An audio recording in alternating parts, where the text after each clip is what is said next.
people, I'm Jennifer Ziliotto. Over the last couple of days, I have been feeling so out of it. I've been so tired. I started feeling a little bit like, I don't know, like not feeling myself, feeling kind of insecure. Am I on the right path? Doubting myself. And then this morning I got an email from a very good friend of mine talking about the full moon. I don't know about you, but I definitely get affected by the full moon. Sometimes I find I'm like this, very out of it, exhausted, sort of not knowing which way is up. And other times I get the opposite, where I start to get really anxious, not sleeping. And then I find out there's a full moon coming and I'm like, that makes so much sense. So once I realize this, I think, okay, you know what? I need to spend a little bit of time for myself doing some important things to help me feel grounded. So I like to do a little bit of a full moon ritual, and I'll tell you what I like to do. First of all, I take a few of my favorite crystals that I find are particularly good around a full moon, and I write down some intentions of what I'd like to see for the coming month, some of my goals, some things that maybe I feel like I need to work on in myself. And then I go outside and I spend a little bit of time underneath the trees, underneath the stars if it's a clear night, and just kind of get grounded and sort of remember the important things in life. So I invite you to do the same with this massive, powerful full moon coming up if you find you get really affected by it. Now, I'm going to put a link in the description down below to some astrologers I follow on YouTube that help really clarify things for me. I find it really interesting. So if you do too, you can check that out.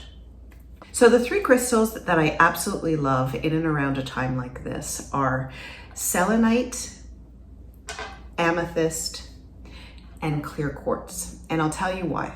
First of all, selenite is actually totally related to full moons.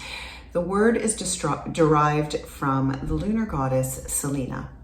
And I find this is a newer crystal for me. It's really great in meditations.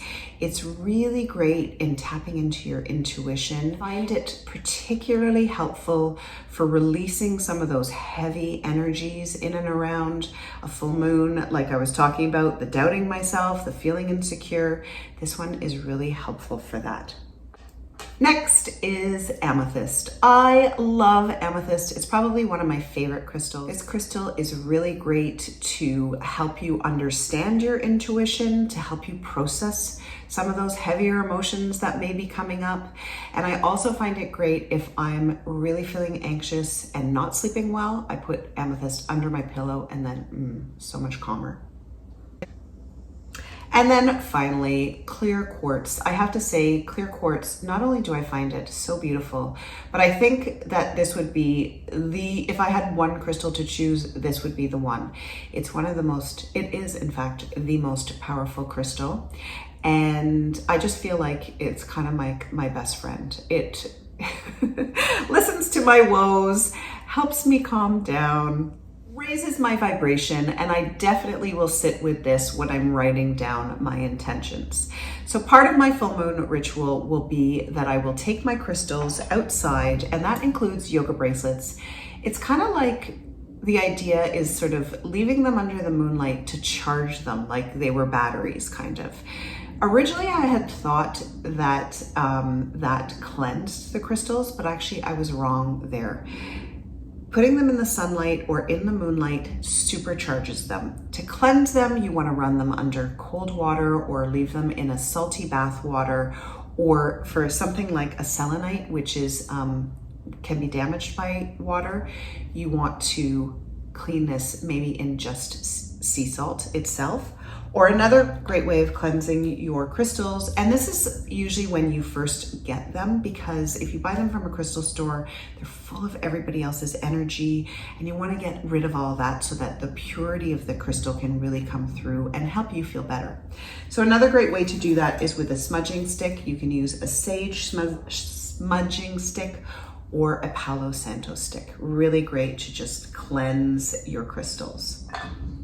I am going to, Sunday night in this big, powerful blue moon, I am going to set my crystals outside under the moonlight to supercharge them. I will go out there, sit for a minute, and just let myself get grounded. That is it, my friends. Hope you liked this video. If you did, please give it a thumbs up. For those of you who have recently subscribed, I really appreciate it. I am on a mission for 500 subscribers by the end of September, so if you have not subscribed yet, please do so. I would really appreciate it. And of course, for more style ideas, more inspiration, or just simply to see what I'm doing, you can continue to follow me on Facebook and on Instagram.